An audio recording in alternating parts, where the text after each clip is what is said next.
Keresahan apa Aku sih, tuh Kak? aku tuh pusing banget kalau mau tidur, aku tuh nggak bisa loh, nggak bisa tenang tidurnya. Itu karena Kakak nggak baca doa kali. Enggak kayak gitu. Jadi kalau setan mungkin takut sih, tapi ada satu yang lebih takut lagi Apa? dari setan. Apa yang harus ditakutin selain setan, Kak? Ketika kita mulai online itu sebenarnya kita udah terhubung tuh dengan dunia luar ya. Nah makanya bismillah dulu ya. Apapun yang kita lakukan, postingan atau sharing, komen, like ataupun subscribe kalau YouTube, itu harus niat karena Allah. Aku juga takut kalau kenalan sama cowok tuh kayak gimana gitu. Karena kita nggak tahu ya, awalnya mungkin baik. Kayak yang pertama itu kan karena pacaran kan, dia kekasihnya. Tapi kok bisa sampai kayak gitu? Harus hati-hati sebagai wanita, jaga diri, rasa muruah, rasa malu karena Allah, kemudian jaga hijabnya, juga tidak berdua-duaan dengan lawan jenis. Ketika jatuh cinta atau jatuh hati, datangkanlah wali ya supaya bisa menjaga gitu. Kok teteh pada takut sih? Aku tuh nggak ngerti emang takutnya takut apa sih? Soalnya kalau dari yang aku dapat dari cerita teman-teman aku gitu ya, mereka tuh pada seneng gitu kalau deket sama cowok tuh kayak diperhatiin lah, ditanyain apa lagi ngapain gitu.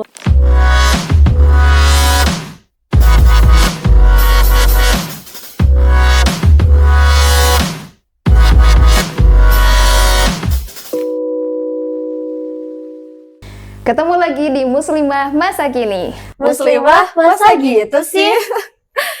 Tapi ngomongin soal muslimah ya, tahu nggak sih teman-teman, Apa? aku tuh punya satu keresahan. Apa tuh? Keresahan apa Aku sih, tuh Kak? aku tuh pusing banget kalau mau tidur, aku tuh nggak bisa loh, nggak bisa tenang tidurnya. Itu karena Kakak nggak baca doa kali. Enggak kayak gitu. Jadi kalau setan mungkin takut sih, tapi ada satu yang lebih takut lagi Apa? dari setan. Apa yang harus ditakutin selain setan, Kak? Kayaknya Ada. lebih takut Hantu setan gitu. ya? Enggak, ini lebih serem dari setan. Masa sih kalian nggak tahu kasusnya? Kasus apa tuh, Kak? Soalnya teman-teman aku juga lagi Iya, ngomongin kasus kasusnya nih. banyak. Karena kasus sekarang tuh kayaknya makin banyak Kayaknya gitu loh, hidup Kak. di Indonesia kita nggak tenang ya, banyak kasus. Sumpah itu tuh bikin geger satu Indonesia, dan bahkan ada sayembaranya. Sayembara. Iya. Sebesar apa sih, Kak, kasusnya emang? Aku tuh sumpah pas baca aja tangan aku sampai gemeter. Aku gak bisa ngetik ke orang tua aku. Setakut itu. Setakut Itu itu kasus aku. apa sih, Kak? Kasus hantu atau lebih-lebih? Lebih-lebih ini tuh namanya kasus penculikan seorang perempuan yang disekap selama 3 tahun. Oh. Kok bisa sih? Itu perempuannya masih kecil atau udah gede? Udah gede, dia tuh seumuran aku. Hah, terus kok bisa diculik? Iya, aku juga nggak tahu kenapa ya. Kayak mungkin dia kurang jaga diri kali ya. Kok bisa awalnya gimana sih bisa diculik? Apakah nggak kenal atau gimana? Karena aku pas aku baca ceritanya ya, pas aku lihat-lihat di Instagram tuh katanya dia udah kenal, bahkan mereka tuh pacaran. Terus kalau pacaran kenapa diculik? Katanya sih obsesi ya. Ih, obsesi. Obsesi itu kayak posesif gitu ya, Kak? Iya, kayak posesif gitu si cowoknya. Kalau dari aku kan dengar teman-teman aku cerita tuh Iya. ya, mereka tuh punya cowok gitu ya, Kak. Mm-mm. Deket sama Iwan gitu ya, Kak. Terus katanya mereka baik-baik kok, Kak. Kayaknya nggak semua cowok baik gak sih? Soalnya ini aja sampai ngurung ceweknya 3 tahun, dan bahkan dia cuma dikurung aja, dia disiksa. Udah gitu banyak anggota tubuhnya tuh sampai bernanah gitu. Ih, itu kok bisa? Stop bahas kasus itu. Fokus ke aku aja nggak sih? Kan aku yang lagi takut. Oh di iya sini. ya, emang Kakak ngerasain apa sih, Kak, sekarang? Aku tuh takut banget sebagai perempuan, apalagi aku hidup sendiri. Aku tuh ngerasa kayak takut tiba-tiba ada yang dobrak pintu aku, Kak. Ih, tapi kan kakak aku aja yang tinggal barengan gitu sama teman-teman aku, tinggal berasrama. Itu tuh kita suka kalau malam-malam kita suka kunci pintu, jendela juga kita Iya tutup, kan? karena takut gitu loh, Kak. Tapi itu Takut, bukan keresahannya semua perempuan nggak sih? Iya sih, kayaknya yang bukan perempuan juga bisa jadi takut ya, Kak. Nah, iya. Tapi Tapi memang- dari kasus itu sih, aku juga takut kalau kenalan sama cowok tuh kayak gimana gitu. Karena kita nggak tahu ya, awalnya mungkin baik. Kayak yang pertama itu kan karena pacaran kan, dia kekasihnya. Tapi kok bisa sampai kayak gitu? Tapi kalau kenalan aja nggak sih, Kak? Ya kan? Iya. Iya. Soalnya teman-teman aku juga pada kenalan aja sih, Kak. Ih, kok teteh pada takut sih? Aku tuh gak ngerti emang takutnya takut apa sih? Soalnya kalau dari yang aku dapat dari cerita teman-teman aku gitu ya, mereka tuh pada seneng gitu kalau deket sama cowok tuh kayak diperhatiin lah, ditanyain apa lagi ngapain gitu. Iya, mungkin awalnya bagus ya, baik gitu, terus perhatian. Tapi kan kita nggak tahu kedepannya kayak gimana dan karakter aslinya tuh kayak gimana. Soalnya kan itu juga karena pacaran kan, awalnya pasti baik kan? Iya. Nah, tapi berujung kayak gitu, Nay. Itu yang ditakutkan. Jadi kita takut kenalan nggak sesuai gitu sama karakter di awal. Tapi Kak, ini juga kasusnya tuh dia emang dari awal udah berbohong, nggak semua dari awal baik. Oh iya. Iya, jadi dari awal tuh dia udah ngaku namanya itu bukan Taufik tapi dengan nama yang lain gitu loh Kak. Emang dari awal kayaknya dia orang jahat deh. Tapi kan kita nggak bisa ya berlarut-larut di ketakutan ini. Jadi kita harus nyari solusi. Nah, solusinya kita tuh kayaknya harus nyari tahu tentang orang-orang yang kita kenalin. Dan kita juga perlu tahu bagaimana kita menjaga diri sebagai perempuan. Karena kan itu pasti ada dari dua-duanya ya, dari laki-lakinya, dari perempuannya, nggak cuma dari satu pihak aja. Emang kalau berdasarkan nih kayak temen aku nih chatan, terus dari situ emang gak cukup ya Kak kenalan dari situ doang? Enggak sih, karena banyak yang ditutupi kalau kayak gitu. Jadi kamu juga harus mulai melek gitu ya. Nggak semuanya laki-laki itu baik. Wah ternyata sekarang aku jadi tahu nih, kayaknya sekarang aku kalau misalnya aku juga ngasih tahu ke teman-teman aku gitu ya, jangan mau aja sama cowok siapapun gitu, karena ternyata bisa jadi di balik chatan mereka, di balik apa mereka, ternyata karakternya lebih buruk gitu ya Kak. Lebih jangan sembarangan ya, karena kan kita juga ada rules-nya ya, atau aturan-aturan yang perlu kita jalani gitu ya. Terus aku kan masih takut kalau kenalan ya oke lah kenalan terus kita cari tahu, tapi kan aku masih ketakutan kalau tidur, terus juga kunci masih aku pintu Pintu masih aku kunci. pintu masih aku kunci. Iya. Terus gimana coba solusinya? Apa aku harus ini ya sewa bodyguard kali ya aku? Gimana ya? Emang Kakak princess? Soalnya aku takut kan gitu, ini untuk menjaga diri aku gitu loh. Kayaknya bisa deh. Atau kayaknya Kakak di depan Atau pintu enggak. kamar kosan gitu, sewa satpam satu gitu ya? Ya, Aku taburin garam kali ya. ya atau enggak Iya, itu kamu mah gaib. cari kosan yang lebih aman lagi. Oh, iya Kalau juga takut sama sih. kosan yang sekarang. Kosan aku sekarang emang gak serem, tapi itu yang paling murah. Gimana ya? Apa aku pindah kosan ke yang lebih aman? Atau Tapi lebih mending bayar harga agak mahal sih demi keselamatan. Itu kan sama dengan membeli ketenangan kan? gitu. Berarti aku harus pindah lagi dong, Kak. Berarti Kakak mau ya bantuin aku pindahan? Bisa. Kakak pindah ke rumah aku aja. Iya. Iya. Tapi aku takut sama kamu. Enggak, nanti kan kita aman gitu Kak, berdua. Berarti solusinya selain pindah kosan apa lagi? Atau enggak ini dari diri kita sendiri cara mengelola takutan kita kayak gimana. Gimana tuh, Kak? Soalnya aku paranoid banget. Suka tiba-tiba takut banget, tiba-tiba ada yang dobrak, tiba-tiba ada yang nyongkel jendela aku, tiba-tiba ada yang gali tanah dari bawah muncul ke atas. Gimana coba? Nah itu perlu di-manage lagi. Kita ketakutannya harus takut sama siapa dan takutnya kenapa. Berarti kita sama-sama harus belajar ini. Oh, berarti emang dari akunya yang harus belajar banyak ya. Aku juga. Aku juga sekarang jadi belajar nih kalau nyari kosan tuh jangan yang cuma murah gitu. Karena sekarang aku masih tinggal di rumah jadi kayaknya belum relate gitu. Tapi kayaknya nanti kalau aku udah besar gitu, aku bakal kalau cari kosan tuh harus yang ada ibu kosnya, ada satpamnya atau ada penjagaan atau gerbangnya tuh harus dikunci gitu ya. Iya Iya, benar. juga sih. Aku jadi baru kepikiran kalau memang kosan aku emang kurang aman dan emang dari akunya juga terlalu paranoid ini, Kak. Atau gini deh Kak, kayaknya kita banyakin baca Quran gitu. Oh iya benar, berarti selain kita pindah kosan, terus juga harus kenal orang lebih dalam, terus juga kita juga harus mengendalikan rasa ketakutan kita juga harus mendekatkan diri sama Allah. Tapi itu cukup nggak ya? Apakah yang kita ketahui itu udah cukup buat perlindungan kita? Atau gimana? Atau kita perlu cari solusi lain dari yang lebih tahu? Siapa tuh yang lebih tahu? Orang pinter. Masa kita tanya sama dukun? Masa kita tanya sama dukun sih, Kak? Ya itu Ya kan? mah nggak kita banget dong. Iya, bukan kita banget lah itu. Tapi ada satu yang bikin aku tuh kepikiran, Kak. Tadi Apa tuh? ngobrolin soal kenalan lebih dalam. Itu kayak ta'aruf gak sih Ta'aruf. bahasannya? Aku tuh pernah tahu ta'aruf, tapi kayaknya kalau ta'aruf tuh ini ya kayak kenalan tapi dalam syariat Islam gitu atau Iya, bener ya. Berarti ta'aruf itu kenalan dalam Islam. Tapi kan aku juga sering lihat ada orang-orang yang memang dia itu ta'aruf, tapi ya tetap aja hubungannya itu nggak sebagus itu, Kak. Ada juga yang kadang KDRT, terus ada yang patriarki, ada yang nggak dinafkahin, ada yang ini, ada yang itu, ada yang banyak banget. berarti Betul kalau banget. kayak gitu ta'aruf tuh nggak menjamin bahwa si kehidupan itu bakal lebih baik gitu ya Kak. Atau kita jangan nikah aja supaya kita aman. Kayaknya Itu bukan solusi karena Itu bukan itu solusi. menjauhkan kita dari sunnah Rasul. Oh, ternyata itu bukan solusi ya Kak. Terus apa dong solusinya supaya kita aman? Solusinya kita belajar lagi. Belajar lagi. Dari buku gitu Kak. Bisa dari buku, bisa juga dari yang udah tahu ilmunya secara langsung. Jadi kita bisa langsung nanya. Siapa emang ya orang yang tahu ilmunya? Kakak kan bukan ustazah. Ya aku sih belum bisa ya. Aku masih kurang berpengalaman, tapi ada yang bisa ngejawab pertanyaan-pertanyaan kita. Oh iya, siapa tuh? Kayaknya guru ya. Ya guru kita insya Allah ya. Oke, berarti sekarang semua pertanyaan aku dan Pertanyaan aku juga. semua Bahasa permasalahan aku kita, juga, ya, betul. benar, kita tanya ke ustazahnya bareng-bareng. Kalau gitu kita langsung simak aja ya Kak. Ya, yuk. Penjelasan dari ustazah.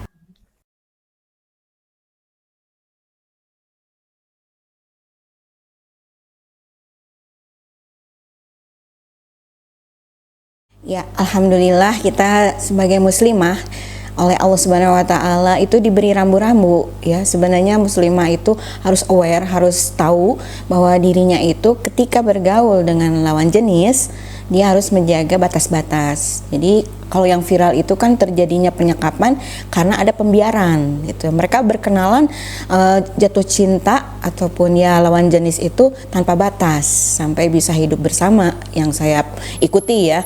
Ataukah itu karena paksaan sebelumnya atau karena kesadaran sendiri.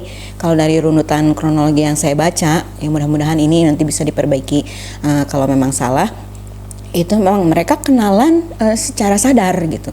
Antar lawan jenis itu ada ketertarikan lawan jenis, meskipun yang saya tahu laki-lakinya ini termasuk laki-laki yang tidak amanah. Karena kalau memang dia menyukai seorang muslimah, datanglah ke walinya. Nah, kemudian juga dari perkenalan itu ta'aruf namanya, jaga batas aurat ya, jaga juga tidak berdua-duaan dengan lawan jenis. Pastinya itu harus melibatkan walinya sehingga mereka sah nanti dinikahkan. Tapi ketika saya baca-baca, si pria ini memang juga memodusi beberapa wanita lainnya gitu. Bahkan ada yang tertangkap CCTV kamera, dia sedang check in dengan seorang wanita ya. Jadi di sini memang terlihat sekali tipikal laki-laki itu ada yang naudzubillah min dzalik ya, niat awal sudah salah, mendekati seorang muslimah bukan untuk menikahinya, tetapi dia memang ada modus yaitu juga mengambil hartanya. Karena harta si wanita ini pun raib, motornya, kemudian juga naudzubillah min dzalik ya, selain motornya itu juga ada gaji dari pekerjaannya sendiri itu. Kalau dia sedang bekerja itu dia diawasi terus. Jadi memang ada satu penindasan gitu ya. Jadi seseorang merasa under tekanan gitu. Di bawah tekanan orang yang merasa lebih posesif gitu ya. Sehingga dia itu ketika menghilang itu dianggapnya ya menghilang karena menghilang biasa gitu. Sehingga lapor ke polisi pun tidak ditemukan gitu. Dikiranya memang dia ada urusan yang lain, ternyata memang benar-benar dia disekap. Naudzubillah min dzalik. Jadi pelajarannya dari yang viral, apapun peristiwanya, kita ambil hikmah. Itu penting ya, ambil pelajaran untuk kita ihtiyati namanya, berhati-hati ya.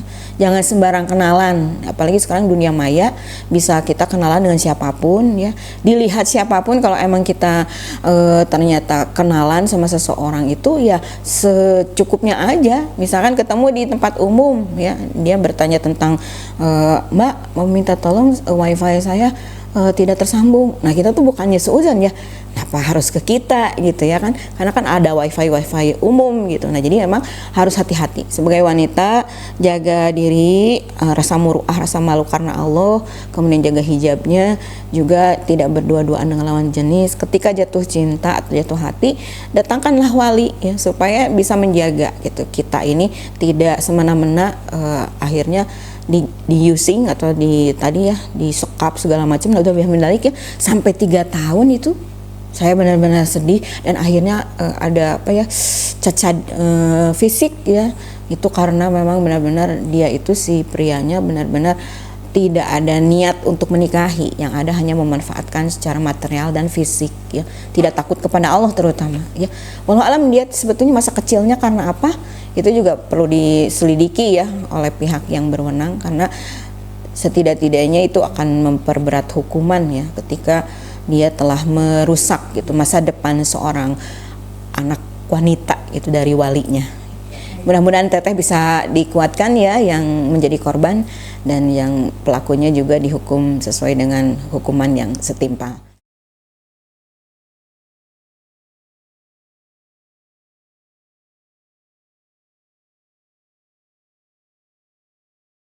Bismillah ya. Coba Teteh rumuskan ya, meskipun ya dunia maya itu sebenarnya kan datangnya itu mudah, kita sendiri yang mengundang sebetulnya ya. Ketika kita online, mulai online itu sebenarnya kita udah terhubung tuh dengan dunia luar ya. Nah makanya bismillah dulu ya. Apapun yang kita lakukan, postingan atau sharing, komen, like ataupun subscribe kalau YouTube, itu harus niat karena Allah. Jadi ada rasa takut kepada Allah, takut melanggar aturan Allah, sehingga kita ketika menggunakan tab ataupun handphone ataupun alat komunikasi yang lain atau nonton sesuatu, itu memang tujuan kita benar-benar lillah, ibadah itu. Karena menghubungi seseorang kan silaturahmi lewat handphone digital ataupun apapun aplikasinya itu lebih mudah sebetulnya. Seperti kita nih ya, Insya Allah ya, alhamdulillah dimudahkan gitu karena ada proses digitalisasi untuk komunikasi. Jadi niatnya harus takut kepada Allah, kemudian juga jaga batas-batas pergaulan yang mana oleh Allah sudah diatur di Quran surat An-Nur ayat 30 dan 31 ya. Jaga pandangan kita, aurat dan kemaluan atau farji kita ya, itu untuk mukminin dan mukminat gitu. Mudah-mudahan karena takut kepada Allah maka kita memperlakukan diri kita dan juga orang yang kita ajak untuk komunikasi itu juga sama-sama manfaatnya, keberkahannya, dan ada sharing ilmu gitu kan, silaturahmi, bukan untuk saling tadi ya ada niat-niat maksiat ya, menzolimi, kejahatan gitu ya, fahsya itu namanya ya, atau munkar, itu naudzubillah min dzalik. Jadi cirinya untuk yang udah dewasa dia akan pilih tuh scroll apa, kenalan dengan siapa. Tapi kalau untuk anak-anak nih, mohon orang tua juga ikut mendampingi. Kalau dulu kan mendampingi TV, sekarang mendampingi alat gadget itu gitu. Dia tuh sebenarnya untuk pekerjaan sekolah kah, ataukah ternyata dia ada grup WhatsApp. Sekarang ada anak-anak kecil, bukan anak-anak kecil ya, pelajar sudah ngomong orang-orang dewasa, ranah dewasa. Nah ini karena tidak ada komunikasi yang baik antar anak dengan orang tua dan sebaliknya ya. Wallahu a'lam bishawab.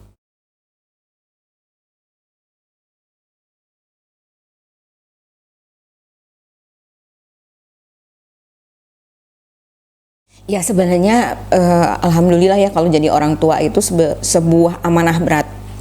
Ku anfusakum wa ahlikum naro. Ya jaga diri dan keluarga dari api neraka. Jadi mindset bapak dan ibu harus udah tahu ini tujuannya menjaga gitu diri dan keluarga dari api neraka. Makanya ketika dititipi anak oleh Allah, kasih sayang tuh full ya. Jangan sampai anak itu fatherless atau motherless. Maka ketika sholat 5 waktu menjadi imam di dalam rumah tangga, menjadi makmum gitu kan, atau waktunya ke masjid juga ajak gitu ya, thalabul ilmi juga iya gitu ya, akhirnya makanan juga yang halal, yang berkah. Ibu dan bapak, kalau bapaknya mohon maaf ya pinjol lah ataupun hal-hal yang maksiat lainnya, itu akan jadi doanya tertolak kan. Nah jadi ibu dan bapak itu butuh satu komitmen untuk membesarkan anak-anak, tidak hanya segi fisik atau materi tapi juga keberkahan gitu setiap aliran darahnya. Insya Allah nanti Allah yang akan menjaga. Rabbana hablana min azwajina wa dzurriyyatina qurrata ayuni waj'alna lil muttaqina imama. Ya jadi kita berdoa terus sehabis sholat atau di luar sholat dan di dalam sholat untuk menitipkan anak-anak keturunan kita kepada Allah Subhanahu wa taala.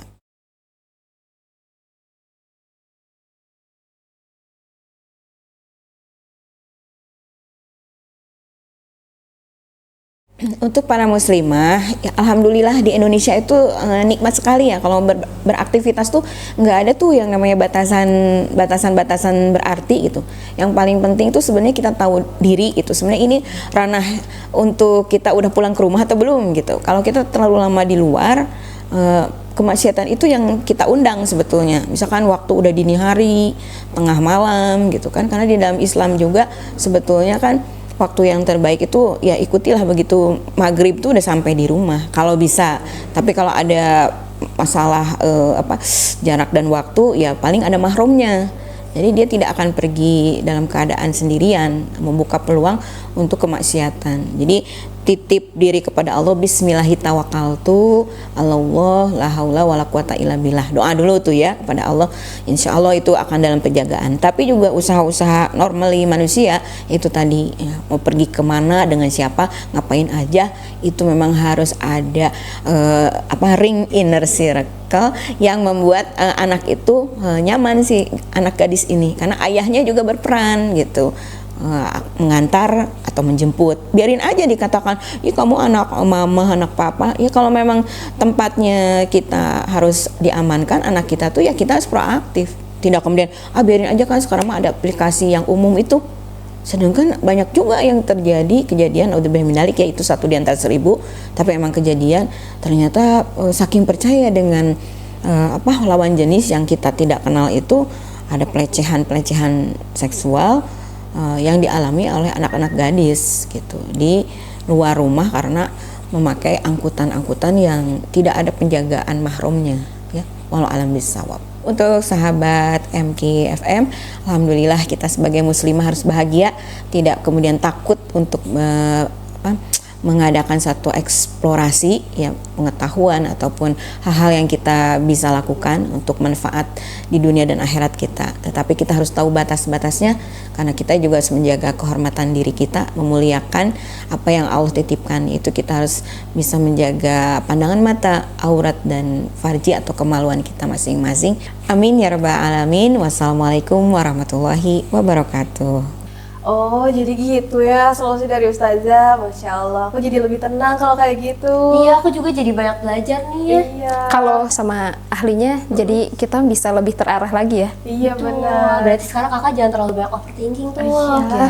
Kita kan udah belajar ya. Bener, berarti aku harus lebih bahagia lagi sekarang, jangan terlalu overthinking. Dan buat teman-teman yang lain juga jangan kayak aku, harus menerapkan apa yang Ustazah bilang. Iya. Oke, kalau gitu teman-teman yang di rumah juga jangan lupa komen-komen Subscribe sama Like juga.